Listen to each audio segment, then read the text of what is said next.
بوکو پیانداشه اشتا غیری قانونی عملون نیهو بکه. آذربایجان مطبوعاتون خبر دواشونه که گویا قره‌باغ حربی قواون کیمیاوی سیلوهکو استفاده کردشونه. چه قره‌باغ پرزیدنت گاپاژان داوید بابایان ام بارده وته ام گلای یولا دزینفورماسیای که بم وسیله آذربایجان پیانداشه اشتا غیری قانونی عملون نیهو بکه.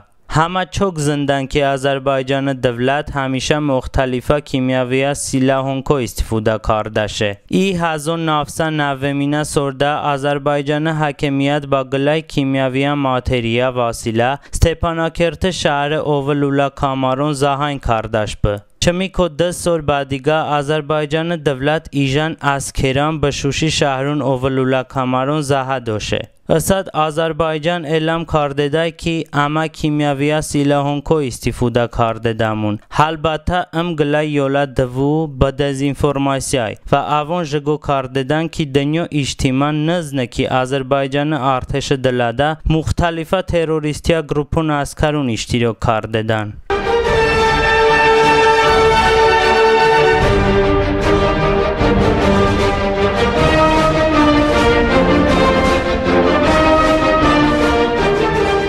قره‌باغ جنگ ده طرف با پیا با مذاکرانه مناقشه حل بکن. روبرت سکوتا چه امریکا سفیر آذربایجان ریسپوبلیکاتا وته قره‌باغ جنگ ده طرف با پیا با یاندنه مذاکره بکن تا مناقشه با صلح اساس حل بکن. اوته قره‌باغ مناقشه طرفون با پیا ایجان مذاکره بکن اما پیدامونه که ارمنستان به آذربایجان گلای یولا صلح شرطنامه امضا بکن اما فکر کرده دامون که ام خیلی مهمه.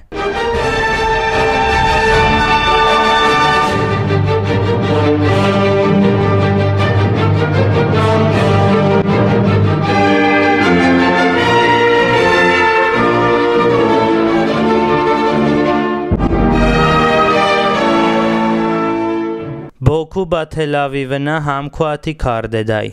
ایران روزنامه اطلاعات روز خبر داده که قره‌باغ چهارروزه جنگ وقته آذربایجان مدافع وزارت دگل حربی اشتناپرون با اوفده آویابازا که اسرائیل دای اداره کردشونه که او ردد ساعت ماندن و اوگاردن. ام روزنامه گلای مقاله هم نوشته ده که بوکو به تل‌آویو حاکمیتون همکاری کرده دن و ام نشون داده که ایران دولت آذربایجان امامالونکو روزی نی.